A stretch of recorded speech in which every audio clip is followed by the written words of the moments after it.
You ask Tiger to solve. This deals with linear equations with one unknown. The final result is y equals 7.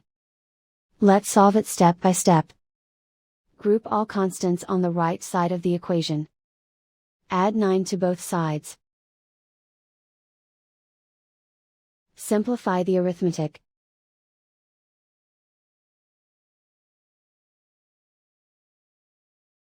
Isolate the y. Divide both sides by 5. Simplify the fraction. Find the greatest common factor of the numerator and denominator. Factor out and cancel the greatest common factor. And so the final result is y equals 7.